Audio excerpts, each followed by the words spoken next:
What would you do if you couldn't drive your car for a month?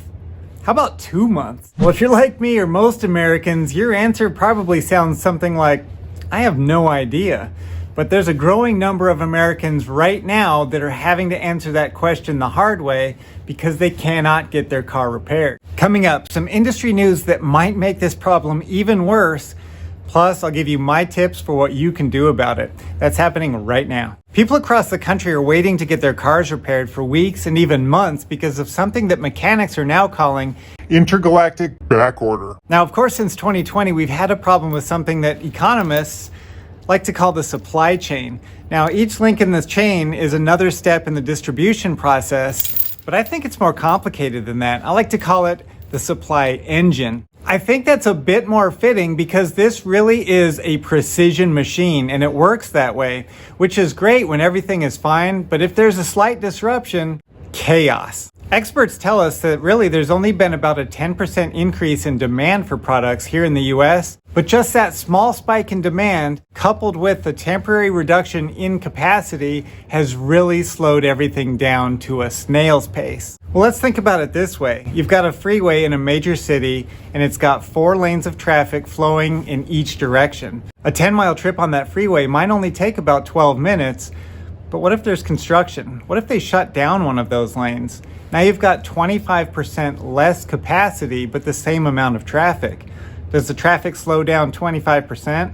No. If you've been in traffic like that, you know you could be stuck there for hours because of the compound effect that it has on the entire city. That city has a very complicated and integrated system of roads and freeways that all have to be working perfectly to make sure you get to where you're going on time, and the supply chain is a lot the same way. That precision machine of the supply chain is now so efficient that it doesn't have excess capacity even for a 10% spike in demand when that spike hasn't been accounted for. I always use original equipment parts whenever I'm servicing a critical system on a car. Like this. This is a timing chain tensioner, and you can see that I bought it from Ford. So anytime I get a part like this, I always go to the dealership just to get my parts from them. The man at the parts counter looked up every part that I was looking for and came up goose eggs. There was nothing. Intergalactic Backorder. Now I don't know what to do, but we got to talking, and without revealing the name of the person or the dealership where he works, he told me a few things that's new with Ford, and I suspect is new with the entire auto industry because it just makes sense. He's telling me that for cars that are 2017 and older, a lot of those parts are being discontinued, and I think it's because they're out of warranty. Probably the most common and the most important service at a dealership is warranty work. They want to make sure that drivers who are in a car that's still under warranty can stay on the road and happy with the car that they purchased. Dealerships across the country are having the same problems as we are getting parts, so it only makes sense that they're going to discontinue parts for cars that are out of warranty so they can focus on warranty work for their customers that are driving newer cars. The most important thing you can do right now to make sure you don't have this problem with your car is to make sure you do regular maintenance and look for problems before they happen. So go out right now and check out your car. Look at the tire tread and the brakes, the oil level, your air filters, and make sure that they're in good working order. You'll also get a baseline for where you're at so you can predict when you'll need that service in the future.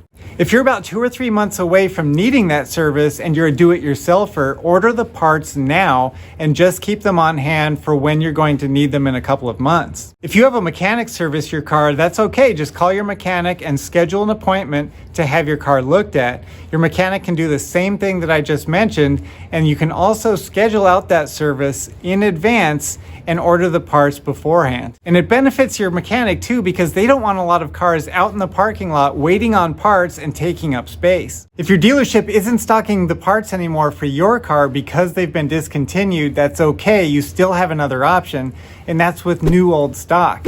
There are some companies that specialize in this. They go out and buy large quantities of parts from either old dealerships that are going out of business or from part supply warehouses, and they keep those in stock and sell them online direct to consumer. A lot of these parts are original equipment, factory parts that in my opinion are the best parts you can buy for your car. So you don't have to rely on those discount auto parts stores to buy critical components for your car that could fail very quickly or don't even work right out of the box. Now I've got kind of a radical solution. In our family, we have one car that's fairly new. It's 3 years old, and we have a fleet of mid-2000s vehicles that I really like. They're a little bit less complicated, they're cheaper to own in a lot of cases, and you're not gonna have to worry about too many computer chip components failing because there just aren't that many. Now, getting back to that 3-year-old car, we've had it for a while. I've done a lot of service to it. You can see those videos here on the channel, but it's getting up there in mileage. It's definitely out of warranty now, and we're considering trading that in for a brand new unit that's still under warranty. The car I'm talking about is a 2018 Toyota Tundra, and I looked up the Blue Book value for it today. It's pretty amazing. Used car prices are so high right now that that car, 3 years old, and 75,000 miles is only $5,000 less than what we paid when it was brand new in 2018. And that's amazing because new car prices, while they have gone up, haven't gone up that much. So now we're looking at possibly buying a brand new Toyota Tundra for just a few $1,000s more than what the value of our 3-year-old Tundra is right now. It's almost a no-brainer. Now I have to convince Mrs. S of this, and I've been working on that, but maybe we'll end up with a new car here in our fleet. We're definitely living in a really wacky world right now, and I'm sure we're never going to forget about this. So what are you doing with your vehicles? Do you think some of my solutions might work for you, or do you have other options in mind for yourself? Let us know down in the comments. Thanks for watching.